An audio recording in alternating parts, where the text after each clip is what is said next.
마태복음 2장 1절부터 12절 말씀 한 절씩 한 절씩 교독합니다.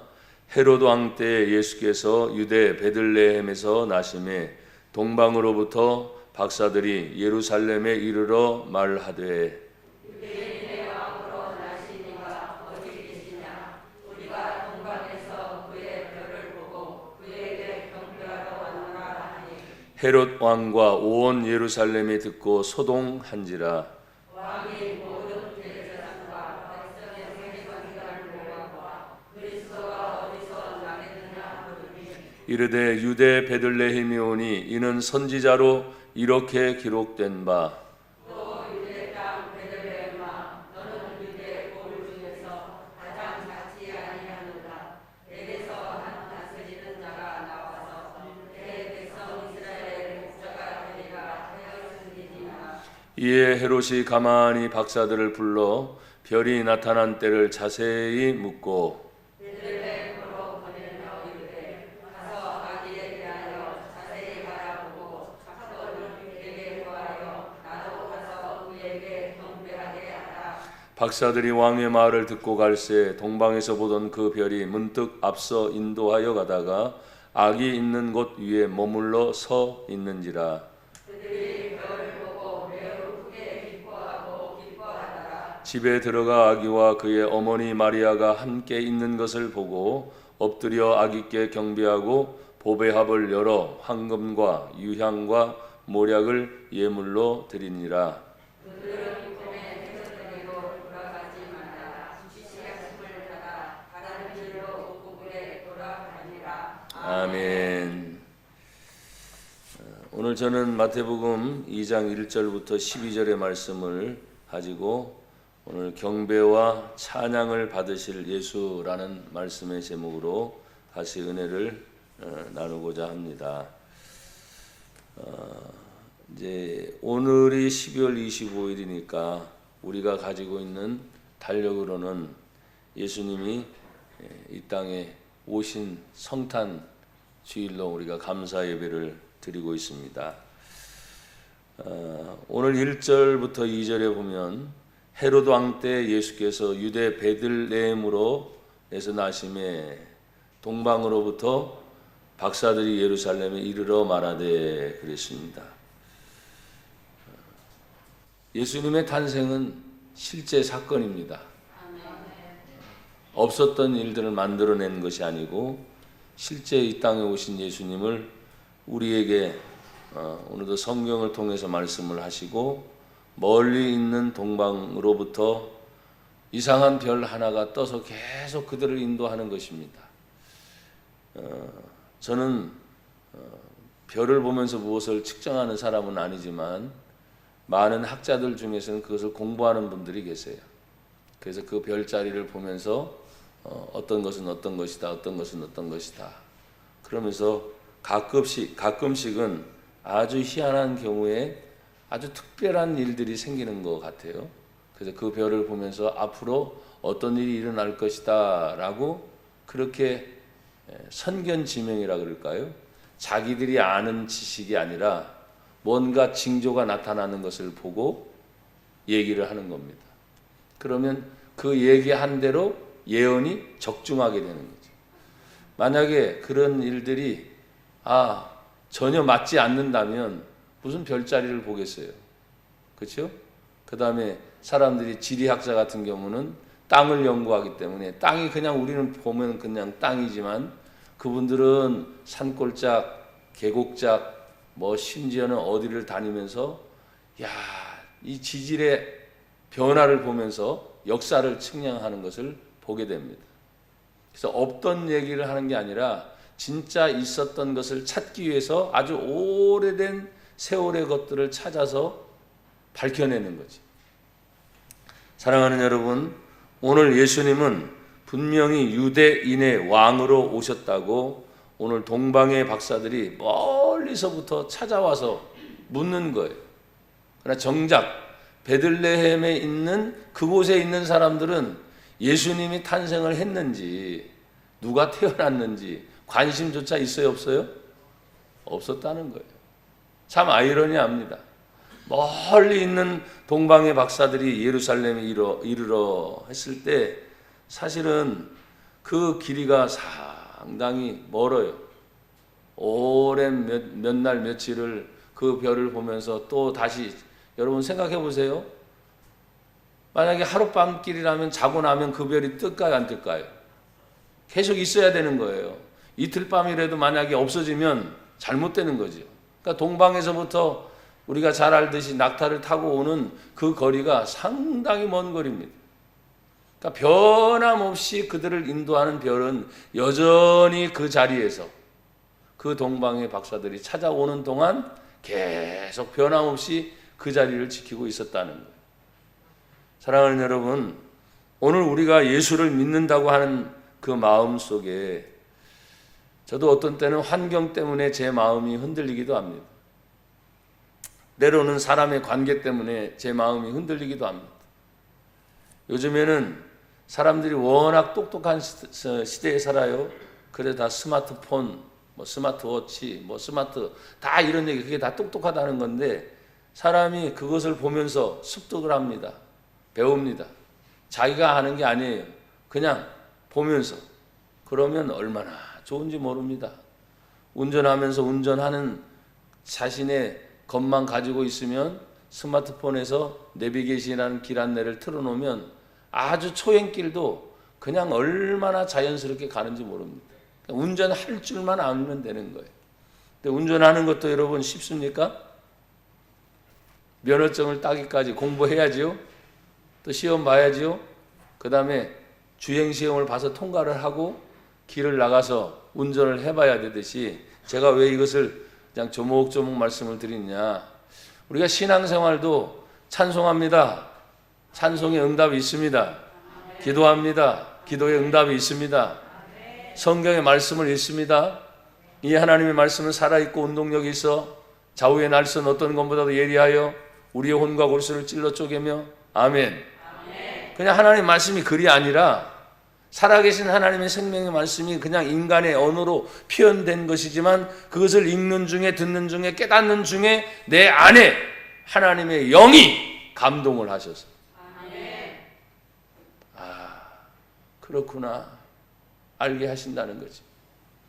여러분 교회가 얼마나 많습니까? 저희 교회뿐만 아니라 또 우리 한국에 전 세계적으로 기독교 인구들을 조사를 해보면 전 세계 대비 인구의 몇 %가 기독교인이라는 것을 볼 때 상당히 깜짝 놀란 통계가 나와요.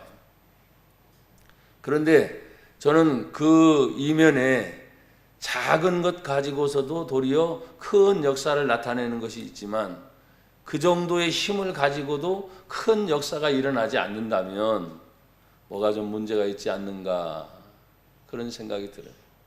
그래서 오늘 이 성탄의 기쁨을 맞는 중에도 다시 한번 우리들의 모습을 돌아보면서 내 주변에 아직도 믿지 않는 내 가족이나 친지들이나 또 이웃들이나 여러분 우리가 관계를 맺으면서 살아가는 동안 만나는 사람이 얼마나 많아요. 그렇죠? 제가 일일이 씌워보진 않았지만 정말로 많은 사람들을 만나는데 내가 만난 사람들 중에 이 예수님의 기쁜 소식, 생명의 소식, 이 복음의 소식을 전해서 온 천하보다 귀하다고 하는 한 생명을 내가 전도해서 살려봤는가 그런 생각을 저도 해봅니다. 사랑하는 여러분, 오늘 하나님께서 유대인으로 나신 그 예수님을 보고 동방 박사들이 그 먼 길을 찾아서 인도하는 동안 2절에 있는 말씀을 보니까 유대인의 왕으로 나신 이가 어디 계시냐? 우리가 동방에서 그의 별을 보고 그에게 경배하러 왔노라. 그 별은 일상에 있는 별이 아니고 그의 별, 그 별의 인도를 따라 하니까 아주 독특한 경우입니다. 그래서 종종 성탄절이 되면은 여기다가 데코레이션을 할 때 낙타 3마리 동방박사들을 표현하고 큰 별을 이렇게 붙여놓는 경우가 많아요. 근데 오늘 성경은 말합니다. 일반적인 별이 아니라 그의 별. 그리고 그에게 경배하러 왔노라. 그러니까 예수님의 탄생을 알리는 특별한 자연의 이치까지 하나님께서 간섭을 하셨다는 것. 그 어느 것 하나, 인간의 생명조차도 아니면 만물의 모든 미물조차 하나하나까지도 온 천지를 창조하신 그 하나님이 아기 예수님을 보내셨을 때 얼마나 철저하게 계획을 하셨을까? 사랑하는 여러분, 오늘 우리는 하나님 앞에 늘 예수님의 이름으로 경배하는 삶을 살기를 축복합니다. 경배는 무조건 높여드리는 거예요. 뭐 사회적인 환경이 어떻다, 또 주변의 환경이 어떻다, 내 형편이 어떻다, 예, 압니다. 저도 어떤 때는 늘 항상 기뻐하라. 여러분 항상 기뻐했어요? 쉬지 말고 뭐 하라? 범사에 뭐 하라? 알기는 뚫어지게 안 되니까요. 잘 알아요. 이것이 너희를 향한 하나님의 뜻, 하나님의 뜻을 모르는 사람은 교회 다니는 사람치고 없습니다. 그런데 말씀 하나하나 부딪힐 때 내가 기뻐하지 못했네, 감사하지 못했네, 참 힘들구나, 어렵구나, 괴롭구나. 계속 이러지는 않았을 거예요. 그렇죠? 다시 생각해 보면 하나님 앞에서 오늘 제가 이 본문을 다시 읽어가면서 내가 만약에 동방으로부터 오는 그 별을 보고 오는 박사들이었다고 한다면 어땠을까? 그 마음의 자세가. 저는 흥분됐을 것 같아요. 흥분. 이야, 세상에 정말 하나밖에 없지 않는 그 별의 인도함을 받는 것에 동방 박사들은 얼마나 연구하는 사람들입니까? 그렇죠? 여러분들이 이제 오늘 설교를 듣고 가서 동방 박사를 한번 찾아보세요. 굉장히 똑똑한 분들입니다. 또 정말 유능한 사람들입니다. 그런 사람들이 할 일 없이 황금과 유향과 모략, 그 당시 아주 진귀한 보물들을 가지고 그의 별이 떴구나, 그 별의 인도함을 보고 갔다 그랬어요. 그러니까 별이 움직여서 계속 하는 게 아닙니다. 그 별은 그냥 그 자리에 떠 있는 겁니다. 뭔 얘기인지 아시겠어요? 근데 그 별을 보고 이 사람들이 이동을 하는 거예요. 이동. 찾아가는 거예요. 그때 그들의 마음이 얼마나 흥분됐을까? 흥분이 나쁜 의미는 아닙니다. 좋은 속에서 세상의 구세주. 그러니까 그 당시에 가장 진귀한 황금과 유황과 몰약을 각각 준비해가지고 동방박사 세 사람이 그렇게 떠나가는 모습을 생각하니까 갑자기 예루살렘에 이르러서 성경에 보십시오. 동방박사가 어디 있느냐? 그들이 동방박사 스스로서 오면서 지금 왕이라는 말을 하는 거예요. 유대인으로 왕. 유대인의 왕이 지금 누굽니까? 헤로드 왕이 뻐젓이 있는데 갑자기 왕이 났다는 얘기예요. 이런 반란이 생기는 거겠죠. 너무나 놀라는 일들이 일어납니다. 2장 3절에 보니까 헤롯 왕과 온 예루살렘이 듣고 뭐가 일어났어요? 소동이 일어났습니다. 엄청난 소동이죠. 왜? 아직도 자신이 왕으로 있고 또 모든 사람들이 가지고 있는 마음의 자세는 오늘 유대인의 왕은 있을 수가 없는 사건이 그들을 통해서 입을 벌려서 유대인의 왕에게 우리가 경배하러 왔다. 그의 별을 봤다. 그의 별이 우리를 여기까지 인도했다. 이곳저곳에 교회들이 얼마나 많습니까? 저희 교회도 연수가 이제 제법 됐습니다. 뭐 크던 작던 십자가를 세워놓고 네온사인을 밝히면서 많은 교회들이 있습니다.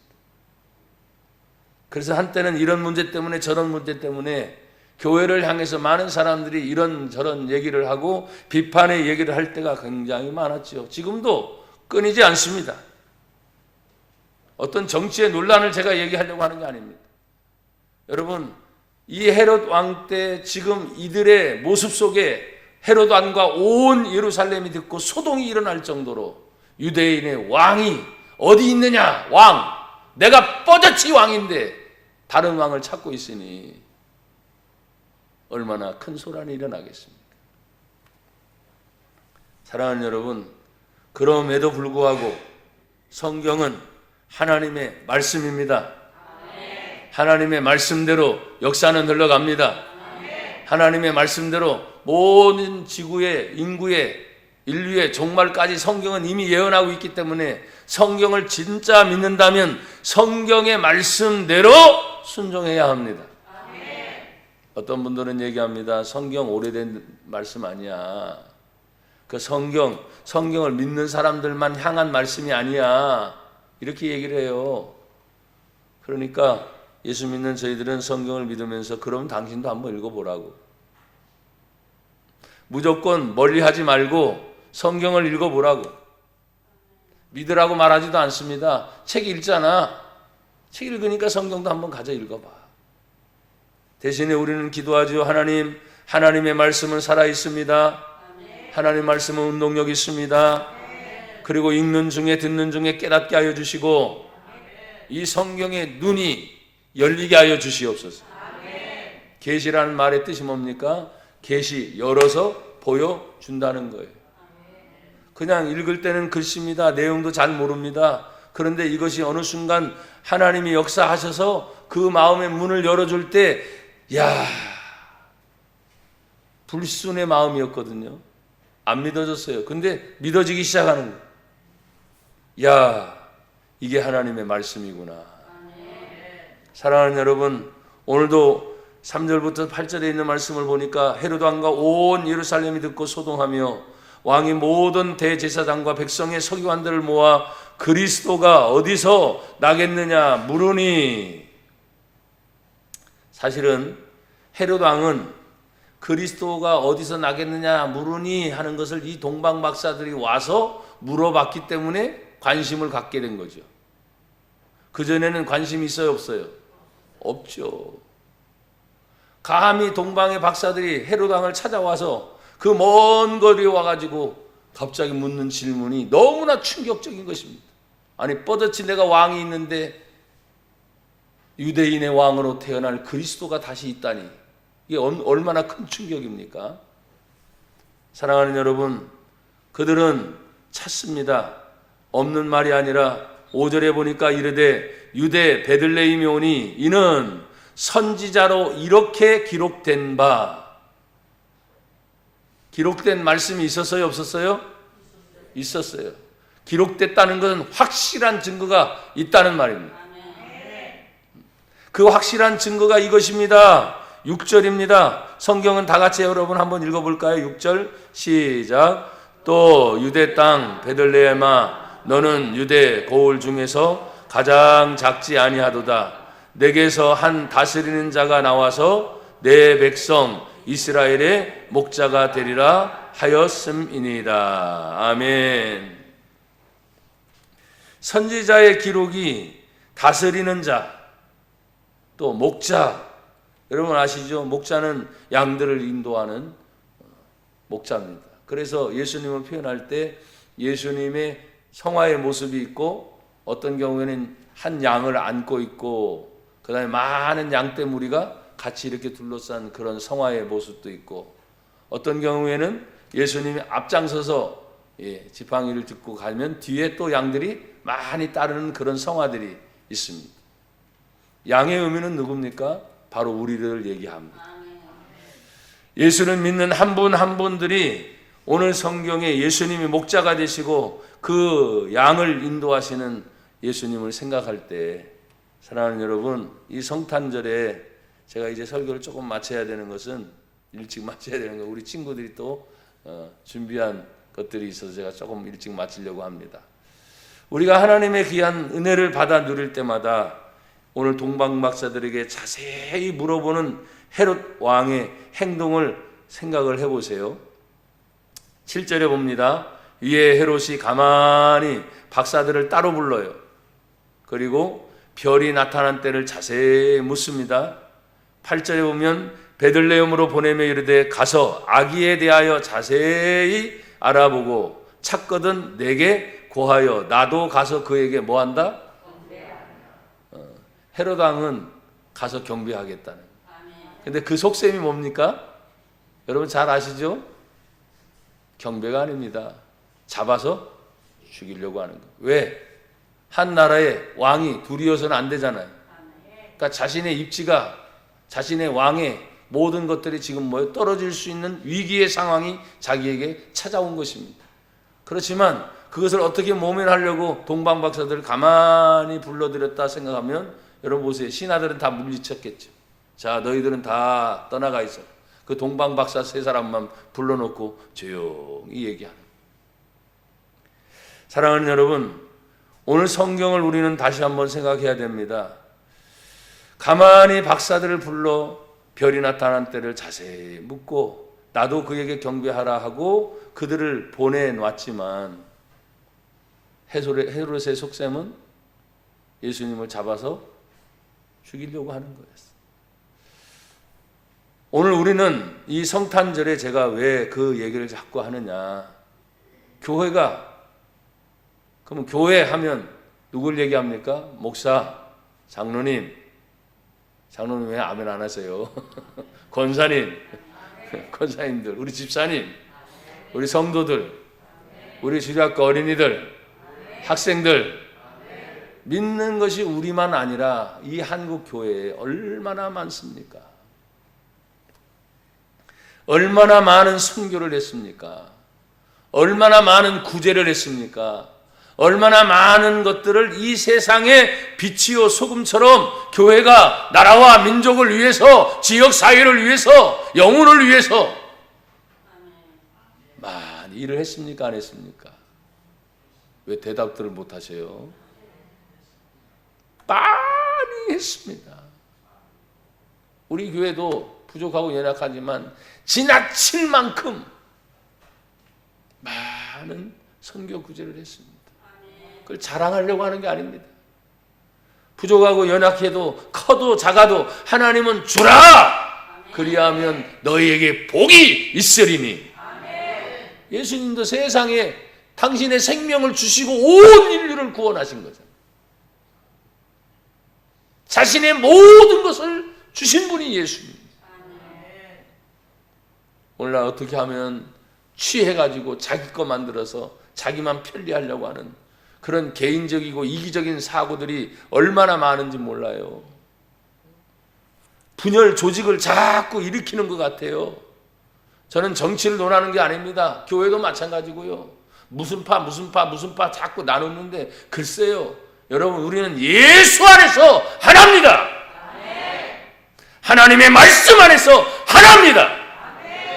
그것을 여러분들이 기억하셔야 돼요. 오늘 동방 박사들이 순종하는 모습들을 보십시오. 오늘 여기 보니 박사들이 왕의 말을 듣고 갈 때 그 인도하던 것 위에 그 별이 문득 앞서 인도하여 가다가 아기 있는 곳 위에 머물러 딱 섭니다. 집에 들어가 아기와 그의 어머니 마리아가 함께 있는 것을 보고 엎드려 아기께 경배합니다. 그리고 그들이 가져왔던 보배합을 열어서 세 가지 예물을 드리죠. 첫째 황금, 둘째 유황, 셋째 모략을 예물로 드립니다. 숙제 아셨어요? 황금의 의미가 뭔지, 유황의 의미가 뭔지 대답들 하세요. 모략의 의미가 뭔지. 저는 이 설교를 준비하면서 이미 써놨는데 요건 말하지 말자. 다음 주까지 여러분이 제 핸드폰 번호를 하니까 목사님 요거예요. 잘 기억해서 보내준 분들은 제가 특별 보너스를 드리려고 그래요. 아셨어요? 커피 한 잔이든 뭐든. 오늘 성탄절이니까 제가 제 설교 노트에는 써놨단 말이에요. 무슨 뜻인지. 근데 여러분 갑자기 물어보면 여러분들은 모르시잖아요. 그러니까 황금과 유향과 뭐예요? 모략. 이 세 가지 의미를 찾아서 저한테 핸드폰으로 쏴주신 분에게 제가 소정의 답례를 하겠습니다. 아셨죠?